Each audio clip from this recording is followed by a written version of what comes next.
Hello विद्यार्थी मित्रों, नमस्कार, वंदे मातरम।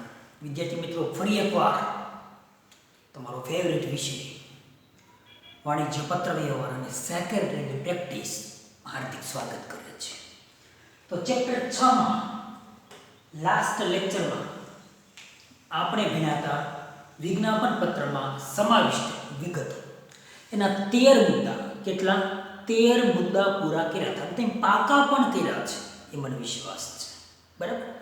13 મુદ્દા રેડી કમ્પ્લીટ લખ્યા હતા, વાંચ્યા હતા, ભણ્યા હતા, સ્પષ્ટ રીતે સમજ્યા હતા। ઓકે, હવે શરૂ કરીએ 14 નંબરના મુદ્દાથી 19 સુધી, એટલે 5 માર્ક્સનો સવાલ રેડી થાય।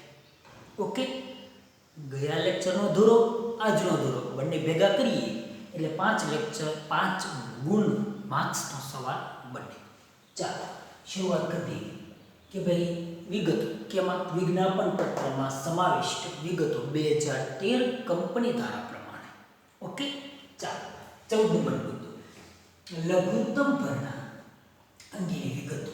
ભાઈ લઘુત્તમ ભરનું કયું કોને કહેવાય? તો કંપની ધારા 2013 અને 1956 એવું કીધું છે 90% કેટલા ટકા 90% લઘુત્તમ ભરવું આવવું જોઈએ। લઘુત્તમ એટલે ઓછામાં ઓછું, ભરવું એટલે પૈસા બેંક મારફતે આપણને આવશે ને। તમે લોકો શેર ખરીદ્યા, શેરના પૈસા બેંકમાં દેવા આવ્યા, બેંક પાસેથી હું લઈ લઈશ। મારું બેંકમાં ખાતું હતું, મારી કંપનીનું ઉદાહરણ છે। 90% રૂપિયા આવવા જોઈએ, એટલે કે 100 રૂપિયા કેટલા 190% રૂપિયા આવવા જોઈએ। એટલે કે 1 કરોડના હું શેર બહાર પાડું ને તો 90 લાખ રૂપિયા મારી પાસે આવવા જોઈએ, તો જ SEBI security and exchange board of India જે ભારતના શેર બજારનું નિયંત્રણ કરતી સંસ્થા છે એ મને મંજૂરી આપશે કે ભાઈ કંઈ વાંધો નહીં, હવે તમે કંપની શરૂ કરો। કેમ કે કોઈ પણ ધંધા માટે ઓછામાં ઓછા અમુક મૂડી જોઈએ, પૈસા જોઈએ। જો એ ન હોય અને ધંધો શરૂ કરી દે તો 6 મહિનામાં ઊભો રહી જાય। કર્મચારીની તકલીફ, સમાજની તકલીફ, વેપારીઓ, ઉત્પાદકો, બેંકોને પૈસા દેવાના છે તે બધું બંધ થાય। એટલે સેબી એવું કીધું કે 90% રૂપિયા આવવા જોઈએ, લઘુત્તમ ભરનું 90% આવવું જોઈએ। આગળ પ્રીમિયમ તરીકે કોઈ રકમ ચૂકવવાની હોય તો તે અંગેની બાબતો। પ્રીમિયમ તરીકે કોઈ રકમ ચૂકવવાની હોય, માની લો કે 10 રૂપિયાનો શેર છે, કેટલા રૂપિયાનો 10 રૂપિયા પ્લસ 2 રૂપિયા આપણે મંગાવ્યા, 2 શું છે પ્રીમિયમ। પ્રીમિયમ સ્વરૂપે કોઈ રકમ ચૂકવવાની હોય શેર હોલ્ડરને અથવા તો કંપનીને પણ પ્રીમિયમ ચૂકવી શકે, કંપની પણ પ્રીમિયમ ચૂકવતી હોય તો ચૂકવવાની હોય તો તે અંગેની બાબતો। અને રોકડ સિવાયના કોઈ શેર આપેલ હોય, રોકડા પૈસા આપ્યા નથી, જે શેર આપ્યા છે તો એ અંગેની વિગતો। કઈ રીતે શેર આપશું, કેટલા રૂપિયા સામે કેટલા શેર આપશું, કઈ રીતે કર્મચારી હોય આપણા કંપનીના સંચાલકો, એની માટેની અલગ અલગ કાયદાઓ આપેલા છે।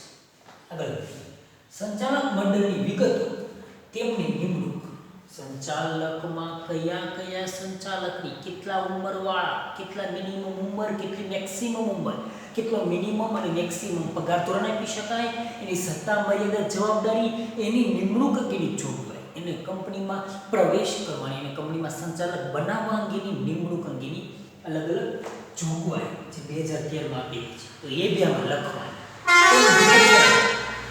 એમનું વેતન કેટલું છે, પગાર, મહેનત, વળતર, સેવા બદલું, અન્ય કંપનીમાં તેમનું હિત છે કે નહીં। એટલે આપણી કંપની સિવાય બીજી અધર કંપનીમાં ભાઈ જોબ કરે છે એટલે કે સંચાલક કે કોઈ પ્રકારની એની સાથે રિલેશન છે કે નહીં એ જાણવું પડે, એ પણ લખવું પડે, તો તે અંગેની વિગતો પણ લખવાની। આગળ વધીએ, સ્થાપક કોણ? ટ્રસ્ટી, કંપનીને સ્થાપીને પાયા નાખ્યા ને એ વ્યક્તિ સ્થાપક કહેવાય।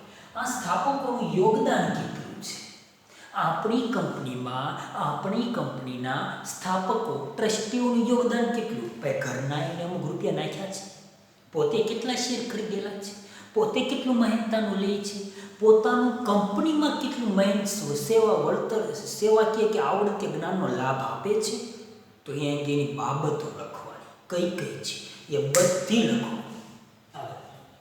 ધંધો ચાલુ હોય તો શરૂઆત નવા ધંધાની નહીં, સાંભળી જો, ચાલુ હોય તો તેવી કંપનીઓએ વધારાની નીચેની બાબતો જણાવવી પડે. માની લો મારી કંપની XYZ નામની કંપની છે. માની એ 2015 થી શરૂ થઈ. ક્યારે થઈ? 2015 થી મેં શરૂ કરી. આજે 2020 ચાલે છે, એટલે કે મારી કંપની ચાલુ છે. તો એને કઈ કઈ વિગતો લાગુ પડે તો જોઈએ. કંપની નફા નુકસાન ખાતું. હવે નવી કંપની નથી, આજે મેં શરૂ કરી. 5 વર્ષ વયા ગયા, પહેલા શરૂ કરેલી કંપની છે. 5 વર્ષ પહેલા. તો નફા નુકસાન ખાતું બન્યું, પાકું સર્વે બન્યું. હિસાબ કિતાબ હોય ને ભાઈ, કે ન હોય? સમજાય કે નહીં? ચાલો, નફા નુકસાન ખાતું, પાકું સર્વેયું અંગેનો ઓડિટરનો અહેવાલ. ઓડિટર જે ચેક કરે, પાકું સાચું હકીકત માહિતી આપે એવો અહેવાલ આપે. વિજ્ઞાપન પત્રમાં બહાર પાડ્યાના અગાઉના 5 વર્ષ. શું કીધું? 2020 થયા, 2015 થી કંપની ચલાવું છું, એના અગાઉ 2015 અગાઉ, પણ હકીકતમાં અગાઉ મારી કંપની હતી. 2015 મારી કંપની હતી ને, 2015 થી શરૂ કરી છે. માનો 2010 થી શરૂ કરી, તો 5 વર્ષ પહેલાની વાત છે. એ અગાઉના વર્ષના નફા નુકસાન ખાતાની વિગત, ગૌણ શાખાના અહેવાલો પણ દેવાના. શું કીધું? માની લો 2010 થી મેં કંપની શરૂ કરી, આજે 2020 ચાલે છે. તો 5 વર્ષ પહેલા, યાની કે 2015 પહેલા, 14ના, 13ના, 12ના, 11ના, 2010ના નફા નુકસાન ખાતા, એમાં કેટલો લોસ છે, કેટલો ગ્રોસ લોસ છે, ગ્રોસ પ્રોફિટ છે, પાકા સરીમાં નેટ પ્રોફિટ, નેટ લોસ, ચોખ્ખો નફો, ચોખ્ખી ખોટ કેટલી છે, મૂડી ખાતાઓમાં કઈ કોની મૂડીઓ છે, બધુંય આમાં બતાવવું પડે.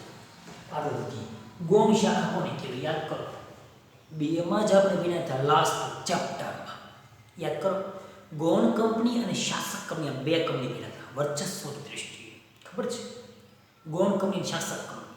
તો આ માની લો આપણી કંપની શાસક કંપની છે, તો બીજી કંપની જે ગૌણ કંપની છે ને, એમાં આપણું હિત કેટલું, એના નફા નુકસાન ખાતાની વિગત, એના પાકા સર્વેની વિગત, એના નુકસાન ખોટ નફાની વિગતો, બધું સંચાલકોથી ઓડિટર્સ, કંપની સેક્રેટરી, ડિરેક્ટરો, સ્થાપકો, ટ્રસ્ટીઓ, શેર, ડિબેન્ચર, જામીનગીરીઓ, બધાની વિગતો આમાં લખવાની. સમજાઈ ગયું? શાસક કંપની છે આપણે, અથવા તો આપણે ગૌણ છે, કોઈ બી હોય, લખવાની ફરજિયાત. મેળવેલ જામીનગીરી કઈ? શેર કે ડિબેન્ચર હસ્તા, એમનો ઉપયોગ પ્રત્યક્ષ કે પરોક્ષ કઈ રીતે કરવાના છે? પ્રત્યક્ષ એટલે આમને સામને, ફેસ ટુ ફેસ. એનો ઉપયોગ આપણે ધંધામાં જ ડાયરેક્ટલી કરવાના છે, આપણા જ ધંધામાં, અથવા આપણા જ પૈસા બીજી કંપનીને વાપરવા દેવાના છે, એટલે કે પરોક્ષ રીતે. માની લો કે 100 કરોડ રૂપિયા, કેટલા? 100 કરોડ રૂપિયા શેર બજાર, શેર માર્કેટ તરફથી, એટલે કે જાહેર જનતા તરફથી આવ્યા. કેટલા? 100 કરોડ રૂપિયા. એમાં માની લો કે 50 કરોડ રૂપિયા આપણે આપણી જ કંપનીમાં વાપરવાના છે, પોતાની. 50 કરોડ રૂપિયા આપણે અધર બીજી કોઈ કંપનીમાં વાપરવાના છીએ. તો બતાવો કે અમે આપેલા પૈસા છે એનો ઉપયોગ તમે તમારા ધંધામાં કરવાના છો કે બીજા કોઈ ધંધામાં કરવાના છો? પ્રત્યક્ષ કે પરોક્ષ લખવું પડે ભાઈ. ઇન્વેસ્ટમેન્ટ કરવાનું છે, વિશ્વાસઘાત દગો કરવાનો છે નહીં. પ્રત્યક્ષ કે પરોક્ષ રીતે જેમાં કરવાનું છે તે ધંધા અંગેની વિગતો, માહિતી. હવે 18 પોઈન્ટ, વિજ્ઞાપન પત્રની વિગતો. આ કાયદાની એટલે કે 2013 અને સિક્યુરિટીઝ કોન્ટ્રાક્ટ્સ એક્ટ 1956, એટલે કે જૂનો કાયદો. નવો કાયદો 2013, જૂનો કાયદો હતો 1956. અને સેબી યાની કે securities and exchange board of India, યાની કે શેર બજાર પર નિયમન કરતી સંસ્થા. એ કાયદો ક્યારે? તો 1992. આ સંસ્થા ક્યાંય? મુંબઈ છે મુખ્ય ઓફિસ. ક્યાં આવી? મુંબઈ. શેર બજાર નહીં આપણે NSE BSE જોયું, એની મુંબઈ શેર બજાર મુખ્ય ઓફિસ આપણી સેબીની ત્યાં. 4 છે અલગ અલગ દિશામાં, મુખ્ય મુંબઈમાં. ના કોઈ પણ નિયમોનું ઉલ્લંઘન કરવામાં આવ્યું નથી તેવું નિવેદન. ભાઈ અમે 2013 નો નવો કાયદો, 1956 નો જૂનો કાયદો 1992નો સેબીનો કાયદો બધાએ પૂરેપૂરું પ્રામાણિકતાથી પાલન કર્યું છે. આવું નિવેદન લખવા, આવું સંમતિ લેટર આપવા. 19 નંબરનો મુદ્દો, વિજ્ઞાપન પત્રમાં જે તારીખ લખવામાં આવી છે, માની લો કે ભાઈ તારીખ લગાવી આપણે તો કે 25/11/2020 આ તારીખ છે. વિજ્ઞાપન પત્ર બહાર પાડવાની તારીખ આ છે. ત્યાર તે જ વિજ્ઞાપન પત્રની પ્રકાશનની તારીખ કહેવાય. શું કીધું? આજે મેં તારીખે લખ્યું તો કે જે તારીખે વિજ્ઞાપન પત્ર લખ્યું, કઈ તારીખે? 25/11/2020 લખવામાં આવ્યું છે, તો એ જ તારીખ જાહેરાતની તારીખ, પ્રકાશનની તારીખ બની ગઈ. ઓકે, 19 મુદ્દા પૂરા કર્યા. 1 થી 19 2 લેક્ચર થયા. પહેલામાં 13 મુદ્દા પૂરા કર્યા, આજે 19 મુદ્દા આ લેક્ચરમાં પૂરા કર્યા. બંને ભેગા કરીશું આપણે એટલે 5 માર્ક્સનો સવાલ બને, અથવા 4 માર્ક્સમાં પણ પૂછી નાખે. તો આવડે લખતા? પાકું કર્યું હોય લખતા આવડે કે ન આવડે? ઓકે, ચાલો નેક્સ્ટ લેક્ચરમાં ફરી પાછા નવા મુદ્દા સાથે ફરી પાછા મળીશું. ત્યાં સુધી વિદ્યાર્થી મિત્રો આવજો.